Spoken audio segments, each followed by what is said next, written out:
It was long past noon when he awoke. His valet had crept several times on tiptoe into the room to see if he was stirring, and had wondered what made his young master sleep so late. Finally his bell sounded, and Victor came in softly with a cup of tea and a pile of letters on a small tray of old Sèvres china, and drew back the olive satin curtains, with their shimmering blue lining, that hung in front of the three tall windows. "Monsieur has well slept this morning?" he said, smiling. "What o'clock is it, Victor?" asked Dorian Gray drowsily. 1 hour and a quarter, monsieur." How late it was! He sat up, and having sipped some tea, turned over his letters. One of them was from Lord Henry, and had been brought by hand that morning. He hesitated for a moment, and then put it aside. The others he opened listlessly. They contained the usual collection of cards, invitations to dinner, tickets for private views, programmes of charity concerts, and the like that are showered on fashionable young men every morning during the season. There was a rather heavy bill for a chaste silver Louis XV toilet set that he had not yet had the courage to send on to his guardians, who were extremely old-fashioned people, and did not realize that we live in an age when unnecessary things are our only necessities. And there were several very courteously worded communications from Jermyn Street money-lenders, offering to advance any sum of money at a moment's notice and at the most reasonable rates of interest. After about 10 minutes he got up, and throwing on an elaborate dressing-gown of silk-embroidered cashmere wool, passed into the onyx-paved bathroom. The cool water refreshed him after his long sleep. He seemed to have forgotten all that he had gone through. A dim sense of having taken part in some strange tragedy came to him once or twice, but there was the unreality of a dream about it. As soon as he was dressed, he went into the library and sat down to a light French breakfast that had been laid out for him on a small round table close to the open window. It was an exquisite day. The warm air seemed laden with spices. A bee flew in and buzzed round the blue dragon bowl that, filled with sulphur-yellow roses, stood before him. He felt perfectly happy. Suddenly his eye fell on the screen that he had placed in front of the portrait, and he started. "Too cold for monsieur?" asked his valet, putting an omelette on the table. "I shut the window?" Dorian shook his head. "I am not cold," he murmured. Was it all true? Had the portrait really changed, or had it simply been his own imagination that had made him see a look of evil where there had been a look of joy? Surely a painted canvas cannot alter. The thing was absurd. It would serve as a tale to tell Basil some day. It would make him smile. And yet how vivid was his recollection of the whole thing! First in the dim twilight, and then in the bright dawn, he had seen the touch of cruelty round the warped lips. He almost dreaded his valet leaving the room. He knew that when he was alone he would have to examine the portrait. He was afraid of certainty. When the coffee and cigarettes had been brought and the man turned to go, he felt a wild desire to tell him to remain. As the door was closing behind him, he called him back. The man stood waiting for his orders. Dorian looked at him for a moment. "I am not at home to any one, Victor," he said with a sigh. The man bowed and retired. Then he rose from the table, lit a cigarette, and flung himself down on a luxuriously cushioned couch that stood facing the screen. The screen was an old one, of gilt Spanish leather, stamped and wrought with a rather florid Louis XIV pattern. He scanned it curiously, wondering if ever before it had concealed the secret of a man's life. Should he move it aside after all? Why not let it stay there? What was the use of knowing?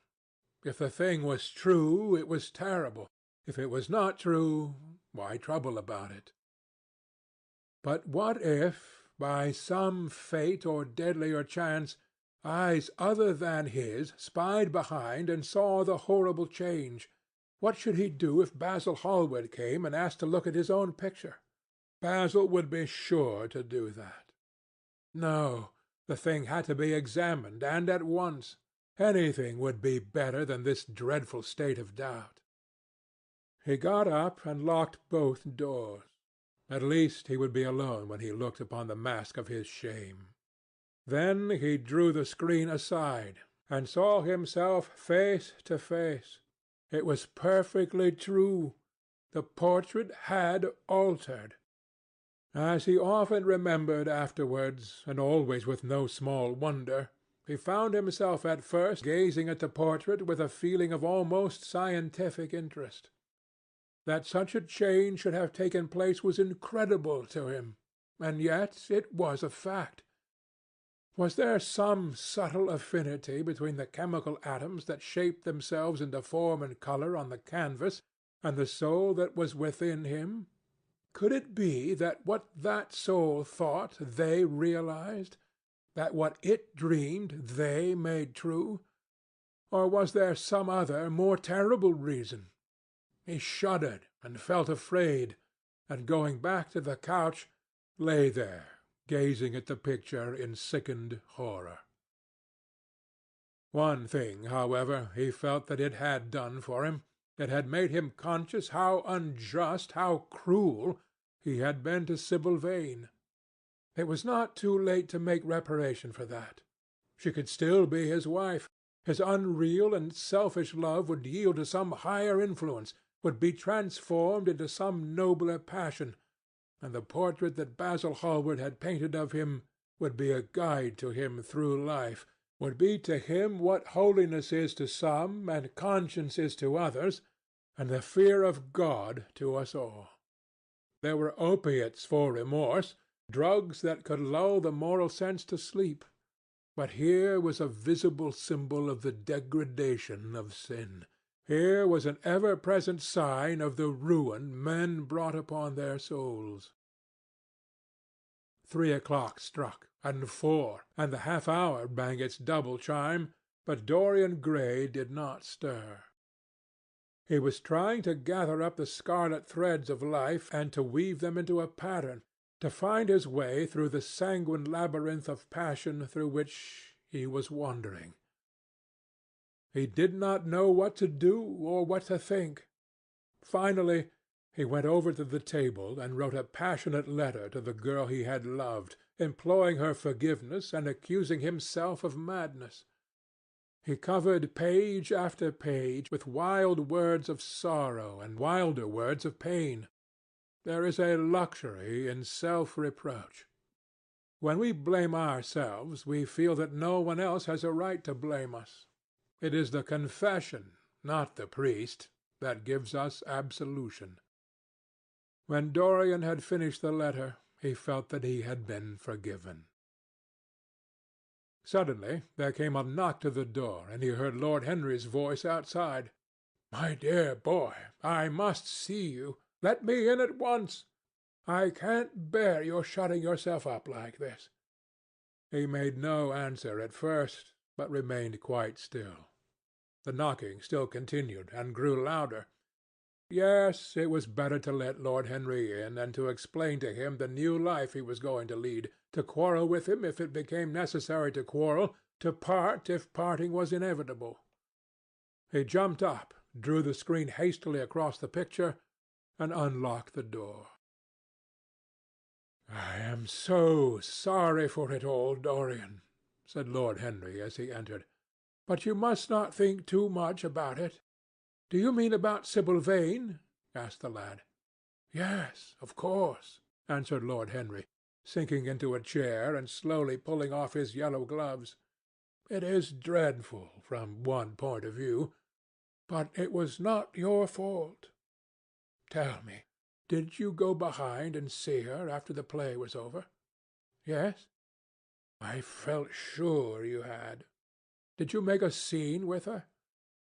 "I was brutal, Harry, perfectly brutal. But it is all right now. I am not sorry for anything that has happened. It has taught me to know myself better. Ah, Dorian, I am so glad you take it in that way. I was afraid I would find you plunged in remorse and tearing that nice curly hair of yours. I have got through all that, said Dorian, shaking his head and smiling. I am perfectly happy now. I know what conscience is, to begin with. It is not what you told me it was. It is the divinest thing in us. Don't sneer at it, Harry, any more, at least not before me. I want to do good. I can't bear the idea of my soul being hideous. A very charming artistic basis for ethics, Dorian. I congratulate you on it. But how are you going to begin? By marrying Sibyl Vane. Marrying Sibyl Vane? Cried Lord Henry, standing up and looking at him in perplexed amazement. But, my dear Dorian— Yes, Harry, I know what you are going to say. Something dreadful about marriage. Don't say it. Don't ever say things of that kind to me again. 2 days ago I asked Sibyl to marry me. I am not going to break my word to her. She is to be my wife. Your wife, Dorian? Didn't you get my letter? I wrote to you this morning and sent the note down by my own man. Your letter? Oh, yes, I remember. I have not read it yet, Harry. I was afraid there might be something in it that I wouldn't like. You cut life to pieces with your epigrams. You know nothing, then. What do you mean? Lord Henry walked across the room, and sitting down by Dorian Gray, took both his hands in his own and held them tightly. Dorian, he said, my letter, don't be frightened, was to tell you that Sibyl Vane is dead. A cry of pain broke from the lad's lips, and he leaped to his feet, tearing his hands away from Lord Henry's grasp. Dead? Sibyl dead? It is not true. It is a horrible lie. How dare you say it? It is quite true, Dorian, said Lord Henry gravely. It is in all the morning papers. I wrote down to you to ask you not to see anyone till I came. There will have to be an inquest, of course, and you must not be mixed up in it. Things like that make a man fashionable in Paris, but in London people are so prejudiced. Here one should never make one's debut with a scandal. One should reserve that to give an interest to one's old age. I suppose they don't know your name at the theatre? If they don't, it is all right. Did anyone see you going round to her room? That is an important point. Dorian did not answer for a few moments. He was dazed with horror. Finally he stammered in a stifled voice, Harry, did you say an inquest? What do you mean by that? Did Sibyl— Oh, Harry, I can't bear it. But be quick. Tell me everything at once. I have no doubt it was not an accident, Dorian, though it must be put in that way to the public. It seems that she was leaving the theatre with her mother about 12:30 or so. She said she had forgotten something upstairs. They waited some time for her, but she did not come down again. They ultimately found her lying dead on the floor of her dressing-room. She had swallowed something by mistake, some dreadful thing they use at theatres. I don't know what it was, but it had either prussic acid or white lead in it. I should fancy it was prussic acid, as she seems to have died instantaneously. Harry, Harry, it's terrible, cried the lad. Yes, it is very tragic, of course, but you must not get yourself mixed up in it. I see by the Standard that she was 17. I should have thought she was almost younger than that. She looked such a child, and seemed to know so little about acting. Dorian, you mustn't let this thing get on your nerves. You must come and dine with me. and afterwards we will look in at the opera. It is a putty night, and everybody will be there. You can come to my sister's box. She has got some smart women with her." "So I have murdered Sibyl Vane," said Dorian Gray, half to himself. "Murdered her as surely as if I had cut her little throat with a knife. Yet the roses are not less lovely for all that. The birds sing just as happily in my garden. And tonight I am to dine with you and then go on to the opera and sup somewhere, I suppose, afterwards. How extraordinarily dramatic life is! If I had read all this in a book, Harry, I would think I would have wept over it. Somehow, now that it has actually happened, and to me, it seems far too wonderful for tears. Here is the first passionate love-letter I have ever written in my life. Strange that my first passionate love-letter should have been addressed to a dead girl. Can they feel, I wonder, those white silent people we call the dead? Sibyl? Can she feel, or know, or listen? Oh, Harry, how I loved her once! It seems years ago to me now. She was everything to me. Then came that dreadful night. Was it really only last night? When she played so badly, and my heart almost broke. She explained it all to me. It was terribly pathetic. But I was not moved a bit. I thought her shallow. Suddenly something happened that made me afraid. I can't tell you what it was, but it was terrible. I said I would go back to her. I felt I had done wrong. And now she is dead. My God, Harry, what shall I do?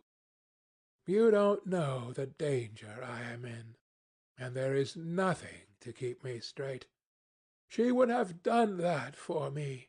She had no right to kill herself. It was selfish of her."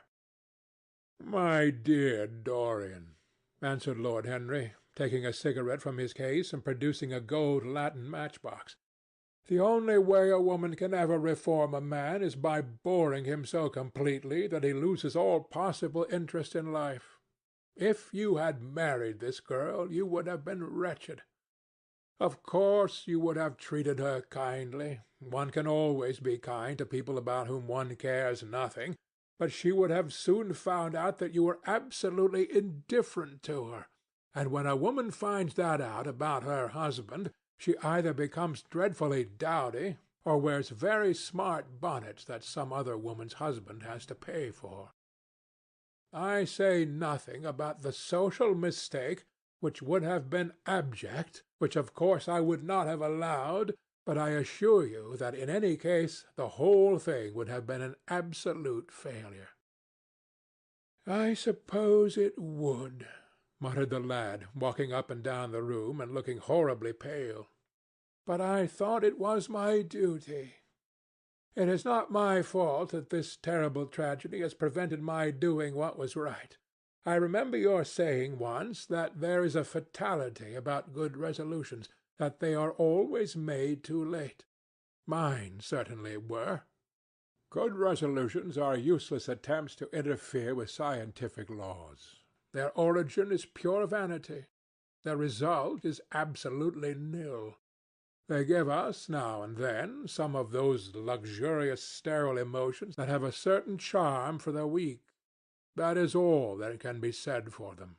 They are simply checks that men draw on a bank where they have no account." "Harry," cried Dorian Gray, coming over and sitting down beside him, "why is it that I cannot feel this tragedy as much as I want to? I don't think I am heartless. Do you?" "You have done too many foolish things during the last fortnight to be entitled to give yourself that name, Dorian," answered Lord Henry, with his sweet melancholy smile. The lad frowned.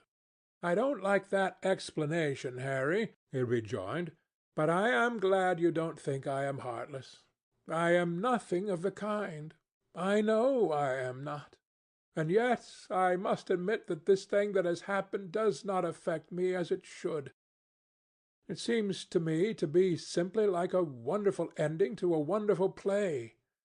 It has all the terrible beauty of a Greek tragedy, a tragedy in which I took a great part, but by which I have not been wounded."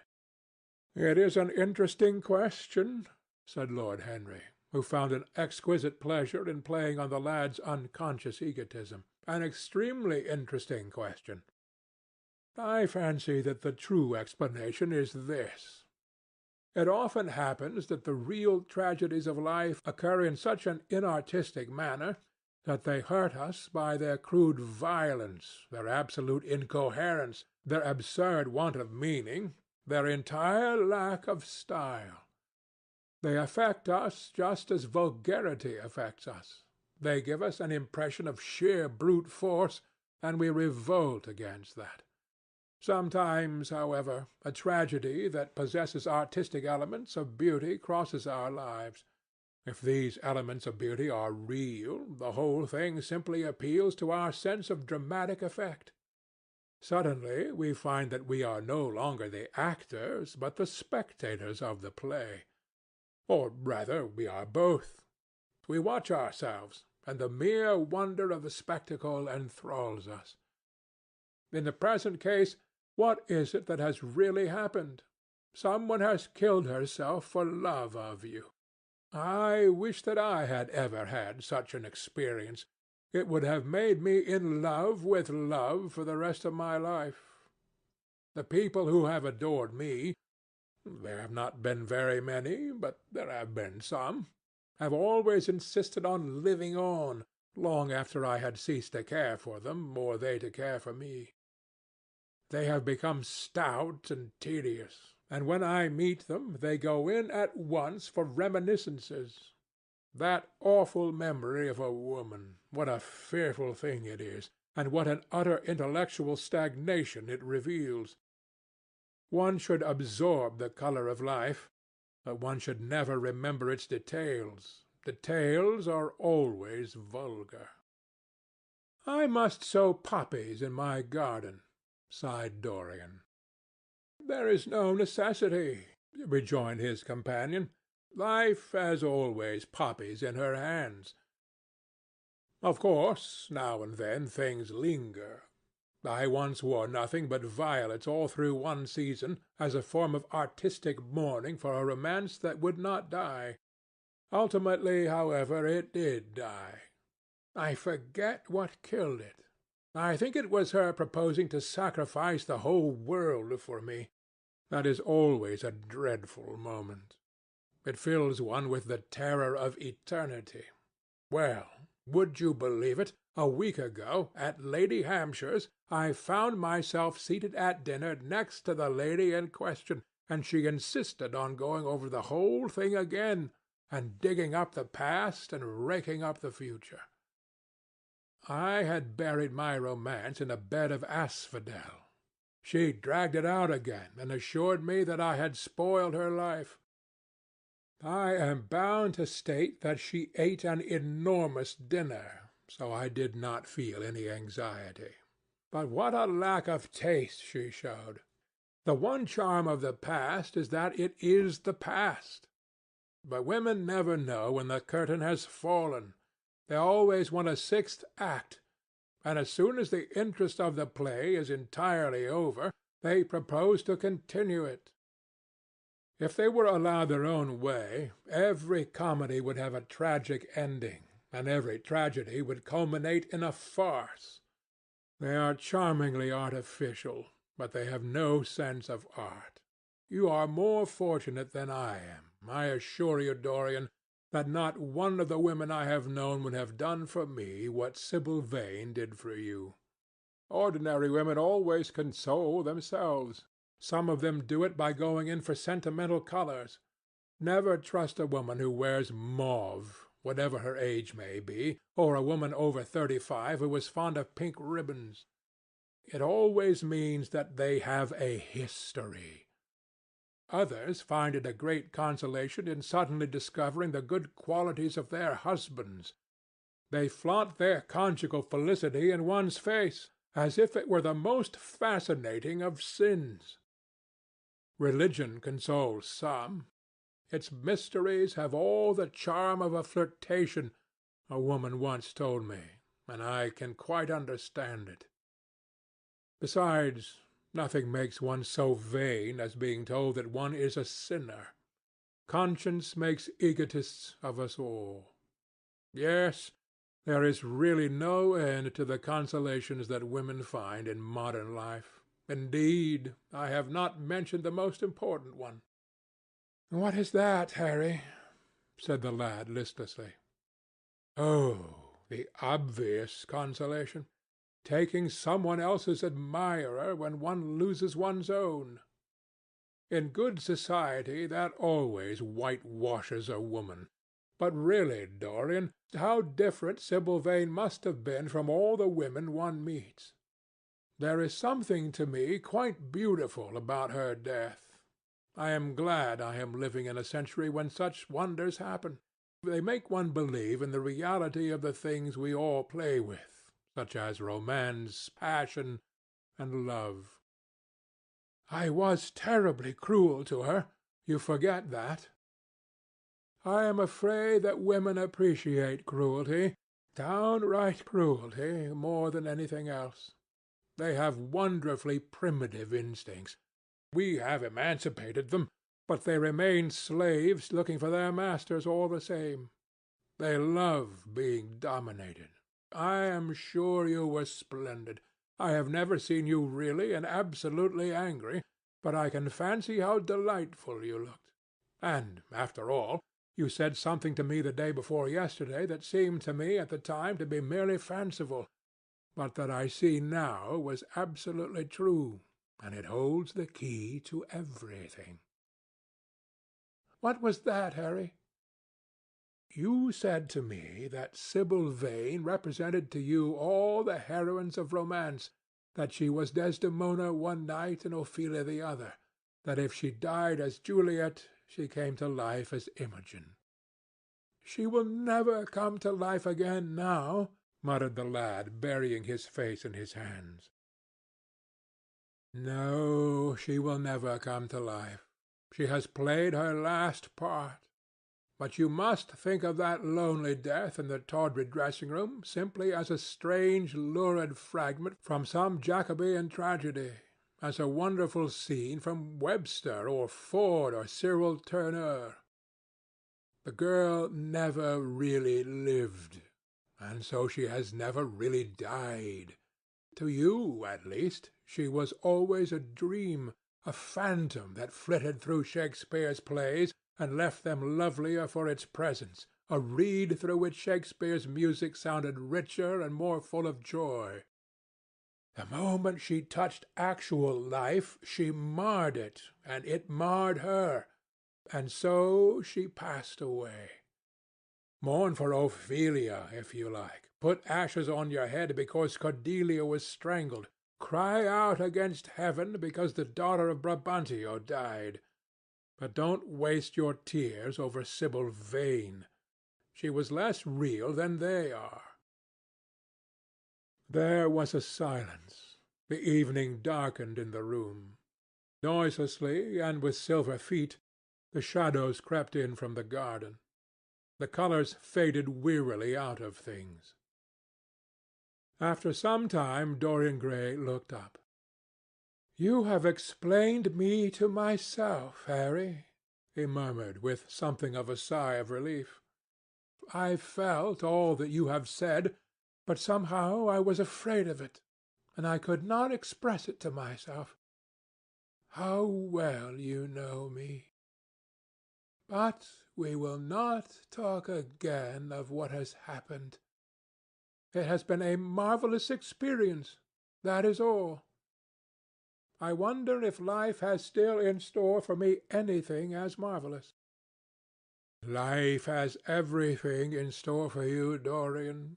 There is nothing that you, with your extraordinary good looks, will not be able to do." "But suppose, Harry, I become haggard and old and wrinkled. What then?" "Ah, then," said Lord Henry, rising to go, "then, my dear Dorian, you would have to fight for your victories. As it is, they are brought to you. No, you must keep your good looks.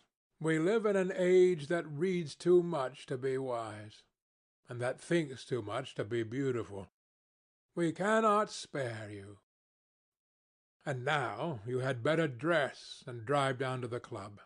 We are rather late as it is." "I think I shall join you at the opera, Harry. I feel too tired to eat anything. What is the number of your sister's box?" 27, I believe. It is on the grand tier. You will see her name on the door. But I am sorry you won't come and dine." "I don't feel up to it," said Dorian listlessly. "But I am awfully obliged to you for all that you have said to me. You are certainly my best friend. No one has ever understood me as you have." "We are only at the beginning of our friendship, Dorian," answered Lord Henry, shaking him by the hand. "Good-bye. I shall see you before 9:30, I hope. Remember, Patti is singing."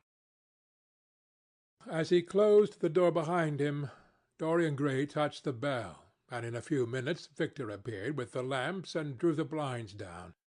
He waited impatiently for him to go. The man seemed to take an interminable time over everything. As soon as he had left, he rushed to the screen and drew it back. No, there was no further change in the picture. It had received the news of Sibyl Vane's death before he had known of it himself. It was conscious of the events of life as they occurred. The vicious cruelty that marred the fine lines of the mouth had, no doubt, appeared at the very moment that the girl had drunk the poison, whatever it was. Or was it indifferent to results? Did it merely take cognizance of what passed within the soul? He wondered, and hoped that some day he would see the change taking place before his very eyes, shuddering as he hoped it. Poor Sibyl! What a romance it had all been! She had often mimicked death on the stage. Then death himself had touched her and taken her with him. How had she played that dreadful last scene? Had she cursed him as she died? No, she had died of love of him, and love would always be a sacrament to him now. She had atoned for everything by the sacrifice she had made of her life. He would not think any more of what she had made him go through on that horrible night at the theatre. When he thought of her, it would be as a wonderful tragic figure sent on to the world's stage to show the supreme reality of love. A wonderful tragic figure? Tears came to his eyes as he remembered her childlike look and winsome fanciful ways and shy tremulous grace. He brushed them away hastily and looked again at the picture. He felt that the time had really come for making his choice. Or had his choice already been made? Yes, life had decided that for him. Life and his own infinite curiosity about life. Eternal youth, infinite passion, pleasures subtle and secret, wild joys and wilder sins. He was to have all these things. The portrait was to bear the burden of his shame. That was all. A feeling of pain crept over him as he thought of the desecration that was in store for the fair face on the canvas. Once, in boyish mockery of Narcissus, he had kissed, or feigned to kiss, those painted lips that now smiled so cruelly at him. Morning after morning he had sat before the portrait, wondering at its beauty, almost enamoured of it, as it seemed to him at times. Was it to alter now with every mood to which he yielded? Was it to become a monstrous and loathsome thing, to be hidden away in a locked room, to be shut out from the sunlight that had so often touched to brighter gold the waving wonder of its hair? The pity of it! The pity of it! For a moment he thought of praying that the horrible sympathy that existed between him and the picture might cease. It had changed in answer to a prayer. Perhaps in answer to a prayer it might remain unchanged. And yet, who that knew anything about life would surrender the chance of remaining always young, however fantastic that chance might be, or with what fateful consequences it might be fraught? Besides, was it really under his control? Had it indeed been prayer that had produced the substitution? Might there not be some curious scientific reason for it all? If thought could exercise its influence upon a living organism, might not thought exercise an influence upon dead and inorganic things? Nay, without thought or conscious desire, might not things external to ourselves vibrate in unison with our moods and passions, atom calling to atom in secret love or strange affinity? But the reason was of no importance. He would never again tempt by a prayer any terrible power. If the picture was to alter, it was to alter. That was all. Why inquire too closely into it? For there would be a real pleasure in watching it. He would be able to follow his mind into its secret places. This portrait would be to him the most magical of mirrors. As it had revealed to him his own body, so it would reveal to him his own soul. And when winter came upon it, he would still be standing where spring trembles on the verge of summer. When the blood crept from its face and left behind a pallid mask of chalk with leaden eyes, he would keep the glamour of boyhood. Not one blossom of his loveliness would ever fade. Not one pulse of his life would ever weaken. Like the gods of the Greeks, he would be strong and fleet and joyous. What did it matter what happened to the colored image on the canvas? He would be safe. That was everything. He drew the screen back into its former place in front of the picture, smiling as he did so, and passed into his bedroom, where his valet was already waiting for him. An hour later he was at the opera, and Lord Henry was leaning over his chair. End of chapter 8.